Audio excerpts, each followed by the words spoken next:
이 시간 같이 봉독한 고린도후서 4장 7절로 11절에 있는 말씀 가지고 고백그릇이라고 그런 제목으로 말씀을 드릴 때에 여러분 모두에게 성령의 충만한 은혜와 더불어서 말씀을 깨닫고 또 지키는 그러한 언행일치의 믿음이 함께 하시기를 주의 이름으로 축원합니다. 오늘날은 의술이 고도로 발달되어 우리의 장기 가운데 가장 중요하다고 볼 수 있는 심장 이식술까지 하는 세상이 되었습니다. 심장 이식술이란 병들어 제 기능을 발휘할 수 없는 심장을 떼어내버리고 다른 사람의 정상적인 심장으로 바꾸어 놓는 수술입니다.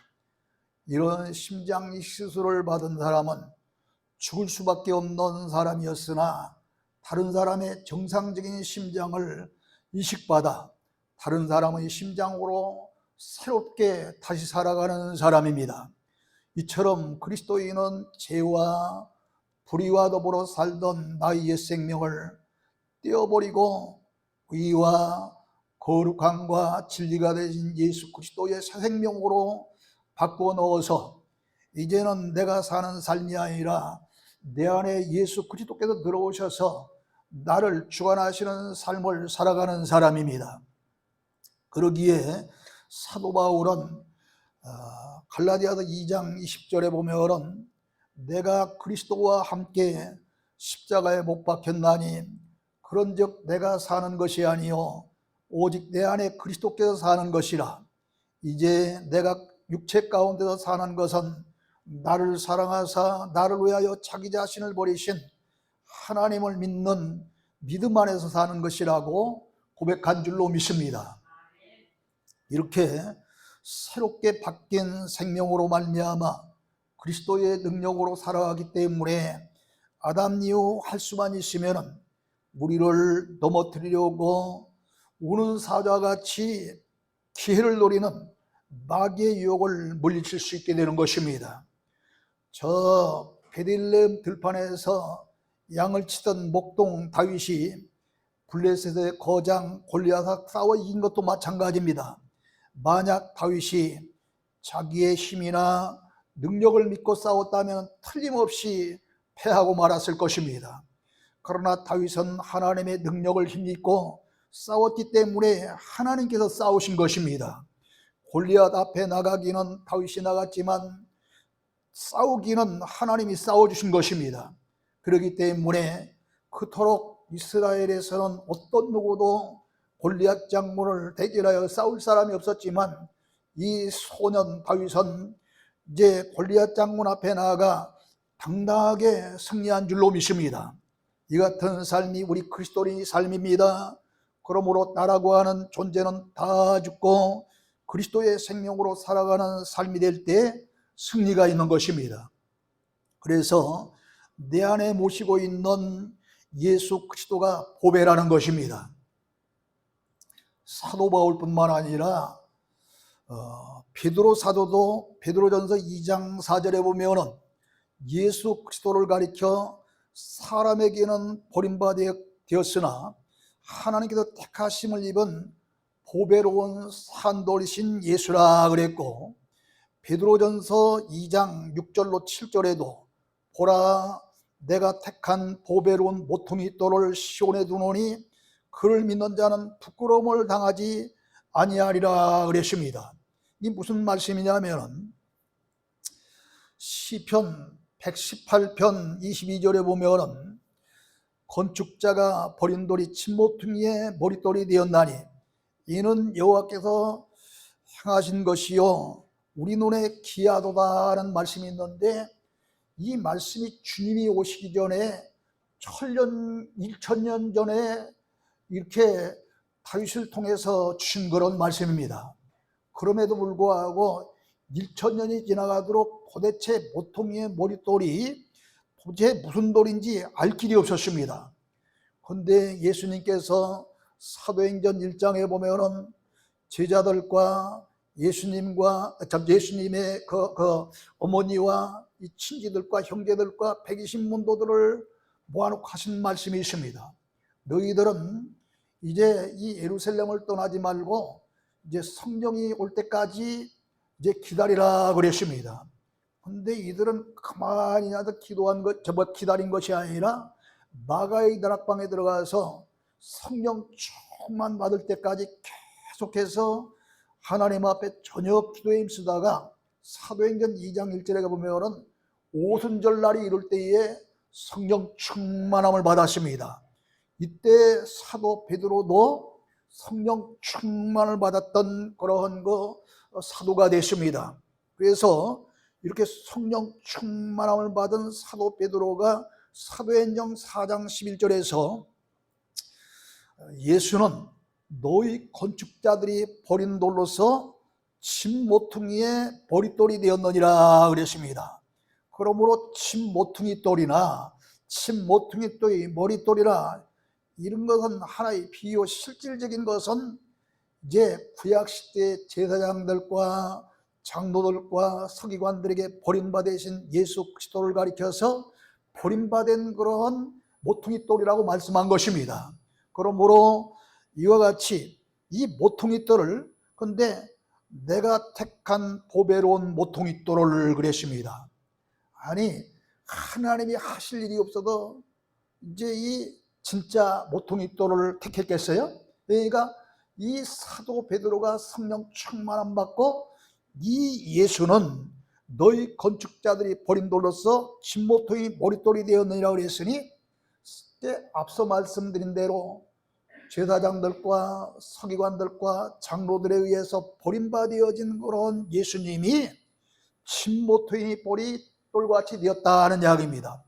이런 예수님을 어디에 두었어요? 시온에 두노니 그는 믿는 자는 부끄러움을 당하지 아니라 그랬습니다. 이게 이 시온은 또 어디냐면 솔로몬이 성전을 건축한 거룩한 이제 그 산을 가리켜서 이 시온이라 그랬습니다. 그러니까 시온은 하나님의 성전이 있는 곳이므로 예수 그리스도를 이 시온산에 있는 하나님의 성전 솔로몬 성전에 두듯이 바로 오늘날의 성전 안에 예수 그리스도를 두셨다는 얘기거든요. 그러므로 믿는 너에게는 이 예수 그리스도께서 보배니라 이렇게 말씀한 줄로 믿습니다. 그런데 7절에 보면은 우리가 이 보배를 질그릇에 가졌다 그랬습니다. 그렇다면은 도대체 이 질그릇은 무엇이냐 이 말이죠.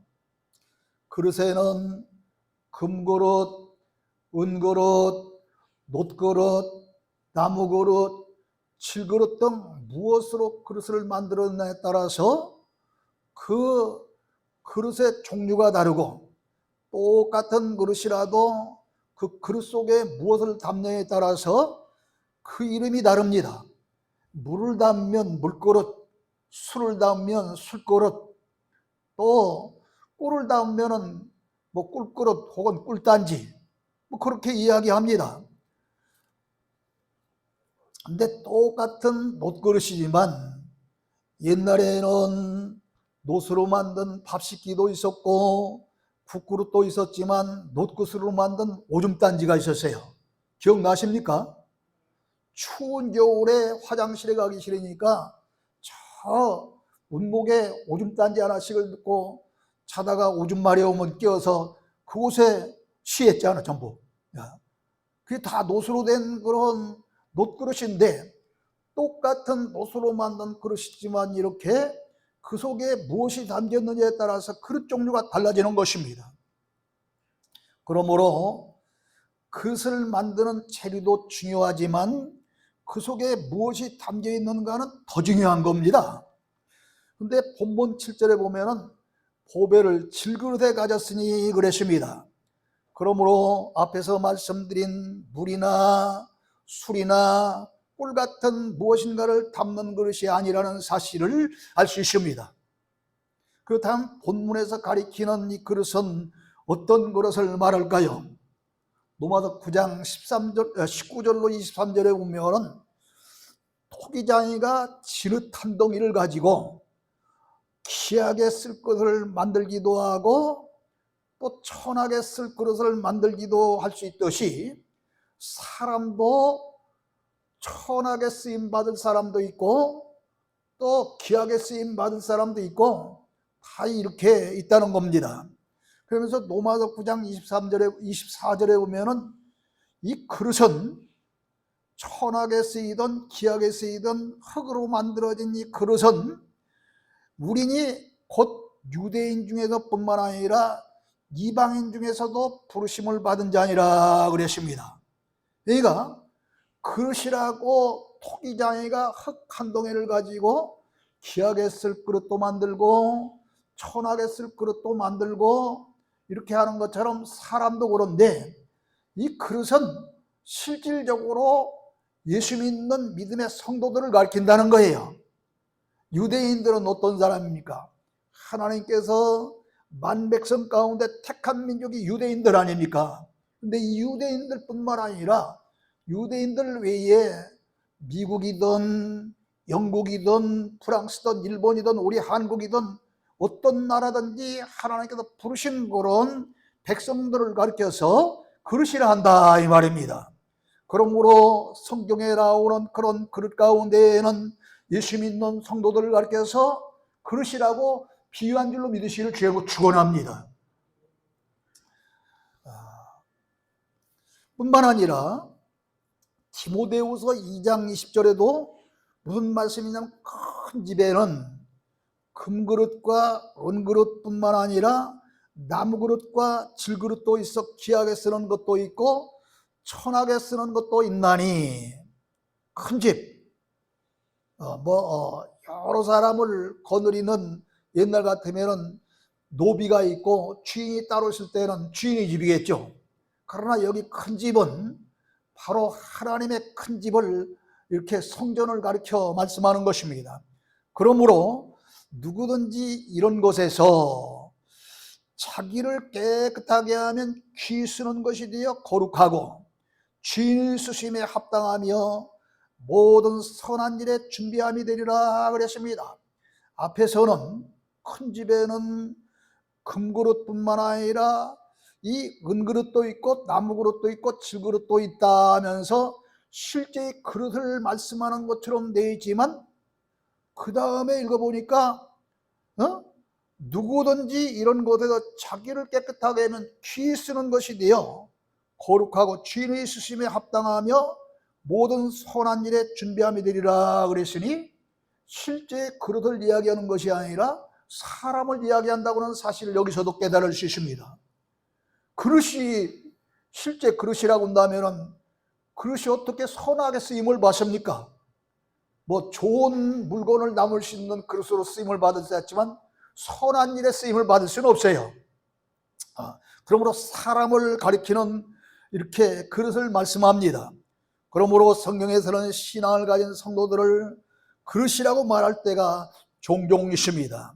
그러므로 본문 7절에 우리가 이 보배를 질그릇에 가졌나니라고는 말씀은 우리가 보배이신 예수 그리스도를 질그릇과 같은 우리가 가졌나니라고는 말씀으로 믿으시기를 바랍니다. 아멘 하려면 크게 해요. 아멘. 그렇다면 왜 성도들을 질그릇으로 비유하여 말했을까요? 첫사람 아담은 하나님께서 명하신 그런 이 에덴 동산에 있는 모든 것들은 내 마음대로 취하고 먹고 마실 수 있지만 선악을 알게 하는 나무의 실과만큼은 절대로 따먹으면 안 된다고 금령을 내리셨는데 그의 아내 하와가 들짐승 가운데 뱀이라고 하는 이 마귀에게 유혹을 당하여 기어코 따먹고 자기 혼자 끝나는 것이 아니라 남편 된 아담에게 유혹해서 같이 따먹는 공범을 저지르게 합니다. 그러나 아담과 하와의 가정은 가장의 아담입니다. 또 아담이 또 하나님이 이 창세기서 2장 7절에 보면은 흙으로 먼저 사람을 지었는데 그 코에 생기를 얻어먹으니 그게 아담이라고 말씀하셨기 때문에 가장 먼저 창조된 사람이 하와가 아니라 아담입니다. 이 때문에 하와가 원래 먼저 죄를 졌지만 아담이 죄를 졌다고 성경은 그렇게 말하고 있어요. 이렇게 아담만에서 타락한 우리 인간을 가리켜서 성경은 죄와 허물로 죽은 인생이요 완전한 부패로 이제 전적으로 무능력한 인생이라 이렇게 말을 합니다. 그러므로 보잘것없는 질그릇과 같다는 제 것입니다. 죄와 허물인 줄 알면서도 그 앞에 약하여 넘어지고 실수하는 연약한 질그릇과 같다는 것입니다. 그러기에 아브라함같이 훌륭한 분도 자기 아내를 2번씩이나 누이라고 속이면서 자기 목숨을 잃지 않으려고 했잖아요. 가나안 땅에 흉년이 되니까 애굽으로 내려갔는데 자기의 아내가 너무 아리따운지라 다른 사람들이 자기를 죽이고 그만 아내를 차지할까 봐서 자기 아내를 아내라 부르지 아니하고 뭐라고 불렀어요?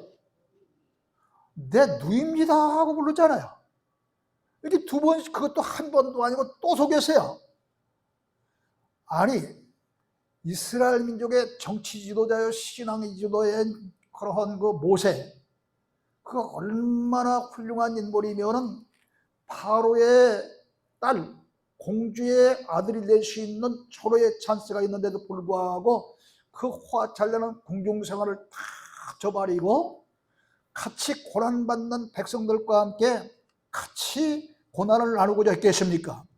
이런 모세도 어느 날 그 바로왕이 이스라엘 백성들이 그 엄청나게 번성하는 걸 보고 이 번성을 막기 위해서 국고성 라암세스와 이러한 그 성을 쌓는데 흙을 이기고 벽돌을 이기고 국고하는 그런 어려운 노동에 이렇게 고역을 시키잖아요.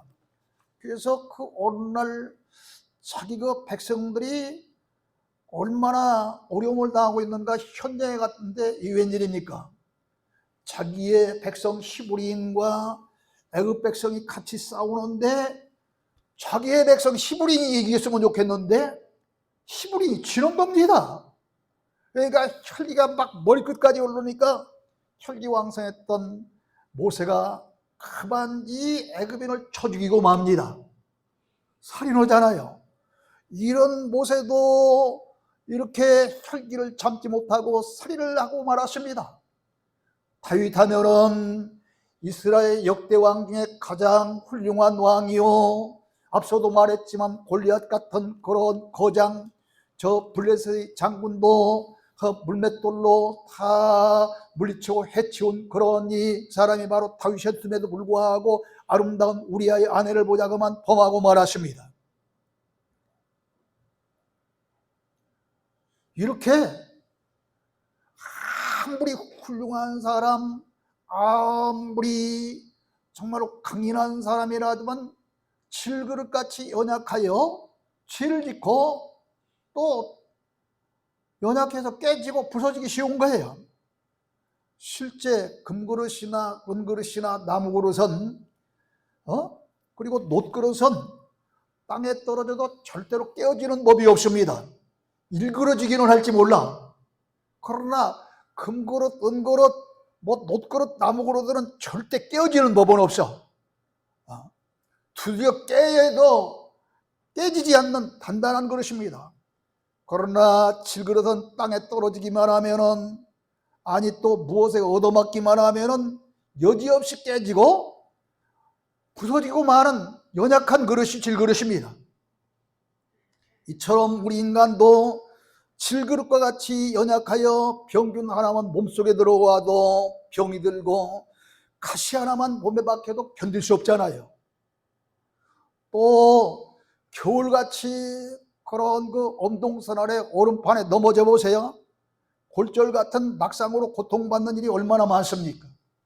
그러기에 지금도 수많은 사람이 코로나 앞에 4년째 고통을 당하고 있고, 골절상을 입고 낙상을 입고 병상에 누워있는 사람들이 또 얼마나 많은지 몰라요. 창세기서 2장 7절에 보면은 여호와 하나님이 땅의 흙으로 사람을 지으시고 생기를 그 코에 불어넣으시니 사람이 생명이 되니라 그랬습니다. 그렇다면 사람을 만든 재료가 뭐예요? 여기서 흙이잖아요. 질그릇을 만든 재료는 뭐예요? 흙이에요. 그러니까 질그릇을 만든 재료도 흙이고 사람을 만든 재료도 흙이라고 한다면 그 재료는 질그릇이 됐던 사람이 됐던 똑같은 흙인 것입니다. 그러므로 이러한 질그릇의 재료 같은 흙이 하나님의 전능하신 손에 의해서 사람이 된 것입니다. 그러니 인간은 질그릇과 같이 연약할 수밖에 없는 겁니다. 이렇게 질그릇과 같은 연약한 우리지만 큰 능력의 하나님 예수님을 모셨기 때문에 질그릇처럼 연약해요. 얻어맞으면 부서지고 넘어지면 깨어지고 다치는 그런 것이 아니라 이제 강한 그런 힘이 있다는 거예요. 능력이 있다는 거예요. 이 질그릇에 보배를 담아 가지고 있는 사람은 자기의 힘으로 된 것이 아니라 오직 하나님의 능력과 은혜로 된 것이라 그랬습니다. 그러므로 내 힘으로 냈다면 감사할 일이 없지만 하나님의 은혜 가운데 되었으니 얼마나 감사한 일입니까? 보잘것없고 연약한 질그릇과 같은 우리가 하나님의 능력과 은혜로 보배이신 예수 그리스도를 모시고 살게 되었으니 이제는 연약한 자기가 아니라 강한 자라는 것입니다. 그러므로 본문 8절로 9절에 보면 우리가 사방으로 우겨쌈을 당하여도 쌓이지 아니하며 답답한 일을 당하여도 낙심하지 아니하며 박해를 받아도 버림받지 아니하며 거꾸로 뜨림을 당하여도 망하지 아니한다고 한 것입니다. 가치가 달라진 강하고 빛나는 보배그릇이 되어졌기 때문입니다. 요한복음 15장 5절을 보십시오. 나는 포도나무요 너희는 가지라. 그가 내 안에 내가 그 안에 가면 사람이 열매를 많이 맺나니 나를 떠나서는 너희가 아무것도 할 수 없음이라 그랬습니다. 이 포도나무가 단 1mm라도 가지가 포도나무에서 떨어지면 이 가지는 살아있을까요? 죽을까요? 온 이 줄기에서 포도나무 가지에서 뻗어져 있는 이 가지가 단 1mm만 떨어져 있어도 죽느냐 사느냐 이 말이에요. 말라 죽을 수밖에 없잖아요. 떨어졌는데 어떻게 해요? 가지의 뿌리에서 삼투작용에는 모세혈관 작용을 통해서 수분이 올라오고 또 영양분을 공급받아서 가지로부터 가지로 차차자 줄기로부터 가지로 쭉쭉 이렇게 뻗쳐나가게 해서 열매를 맺는 것 아니에요. 그런데 뚝 끊어졌으니 1mm라도 떨어져 있으면 그런 거 모세혈관 작용, 이 삼투작용이 일어나지 않기 때문에 죽게 되어 있는 거예요. 이처럼 포도나무가 예수님이고 그 가지가 우리라고 그랬으니 여러분과 저는 포도나무 대신 예수 그리스도와 조금만 떨어져도 안 될 줄로 믿으시기를 주님으로 축원합니다. 베드로를 보십시오. 그는 자기의 결심, 자기의 힘만 가지면 다 될 줄 알고 자신만만했던 사람입니다. 그렇기 때문에 어느 날 다 주를 버릴지라도 나는 버리지 않겠습니다. 나는 주님과 함께 죽기로 각오했습니다 하면서 큰 소리 쳤던 그러한 베드로였습니다. 그런데 그로부터 몇 시간이 못 되어 한 여종이 너도 갈릴리 사람 예수와 함께 있었도다 하면서 이 베드로를 향해서 의심을 품고 이야기하니까 그가 뭐라고 그럽니까? 나는 전혀 그를 알지 못하는다라고 예수님을 3번씩이나, 한 번도 아니고 3번씩이나 부인합니다. 그리고 그 요한복음 21장에 가면 고향으로 돌아가서 다시 고기 잡는 어부가 되어 동료들과 함께 밤새 그물을 던졌지만 아무것도 잡지 못하고 있을 때 예수님은 그를 버리지 아니하고 다시 찾아오십니다. 예수님의 명령을 따라 오른편에 그물을 던지니 백시운 세 마리라고는 엄청난 큰 고기가 많이 잡혔습니다. 그리고 아침 식사 끝난 후에 주님은 베드로에게 이렇게 묻습니다. 요한복음 21장 15절에 본 요한의 아들 시몬아, 네가 이 사람들보다 나를 더 사랑하느냐 하고 묻습니다. 그러니까 베드로가 뭐라고 그러냐면, 내가 주님을 사랑하는 줄 주님께서 아시나이다. 그때 예수님은, 그렇다면 네가 정말로 다른 사람들보다 더 나를 사랑한다면 내 양을 먹이고 치라고 한 번도 아니고 세 번씩이나 말씀하시며 사명을 다시 부여해 주셨습니다. 어떤 분은 그대로 세 번 부인했기 때문에 다짐하는데 세 번씩 했다고. 그렇다 일리 있는 말씀 같아요. 어쨌든 베드로는 이때 전인격이 성령에 완전히 사로잡힌 바가 되어서 대승리자가 된 줄로 믿습니다. 성도 여러분, 혹시 내 안에 치꼬리만한 지식을 가지고 큰 소리를 치고 있지는 않습니까? 내가 잘났다고 자만에 꽉 차 있지는 않습니까? 내가 이런 정도의 신앙이 됐지 않느냐고 자만을 가진 성도는 없습니까? 내 안에 보배이신 그리스도를 닮기 전에는 아무리 그럴듯해 보여도 별 수 없는, 연약하여 넘어지면 부서지고 얻어맞으면 깨질 수밖에 없는 질그릇에 지나지 않는 거예요. 내 안에 있는 보배이신 그리스도를 모시려면 내 자아가 죽어져야 합니다. 그리스도 속에 다른 새로운 것을 담기 위해서는 그 속에 담겨있는 쓸모없는 것을 다 버려야 합니다. 이처럼 예수님의 세상미 내 속에서 나타나도록 새로운 삶을 위해서도 나라고 하는 옛사람이 죽어야 한다는 거예요. 이것을 사도 바울은 갈라디아서 5장 24절에서 그리스도의 예수의 사람들은 육체와 함께 그 정욕과 탐심을 십자가에 못 박았느니라 그랬습니다. 또 본문 고린도서 4장 11절에서도 우리 살아있는 자가 항상 예수를 위하여 죽음에 넘겨지면 예수의 생명이 또한 우리 죽을 육체에 나타나게 하려 함이라 그랬습니다. 즉 나라고 하는 옛 주인이 철저하게 죽고 매장되어 이제 내 속에 예수 그리스도의 생명이 그때야만 그만큼 크게 나타난다는 거예요. 그렇다면 정말로 나의 정욕과 탐심을 그리스도의 십자가에 못 박고 내 안에 있는 옛사람이 다 죽어진 증거가 무엇일까요? 죽은 자는 칭찬을 하든 욕을 하든 말이 없습니다. 그렇잖아요. 아니 송곳으로 찔러도 아무 반응이 없습니다. 이게 죽은 자의 모습이에요. 그런데 조금은 싫은 소리를 한다고 발끈하거나 누가 욕을 한다고 펄펄 뛴다면 죄송하지만 아직도 죽은 자가 아닙니다. 로마서 6장 6절에 보면은 우리가 알거니와 우리의 사람이 예수와 함께 십자가에 못 박힌 것은 제 몸이 죽어 다시는 우리가 죄에게 종로로 타지 아니하며 그랬습니다. 그러므로 십자가에 육체와 함께 정욕과 탐심을 십자가에 못 박았다면 내가 죽어야 하는 것입니다. 그래야 새로운 곧 예수 그리스도의 새 생명이 내 안에 들어와 나를 이끌어갈 줄로 믿으시기를 바랍니다. 이제 예수님의 새 생명으로 살아야겠습니다. 질그릇 속에 있는 옛것을 다 비워버렸으면 깨끗하고 값진 것을 담아야 합니다. 나라고 하는 옛사람이 죽었다면 예수 그리스도의 새 생명으로 채워야 합니다. 내 안에 있는 주인이 바뀌었으니 새 주인이신 예수님이 이끌어가시는 삶이 되니까 그 예수님께 순종해야 되는 것입니다. 사도 바울을 보십시오.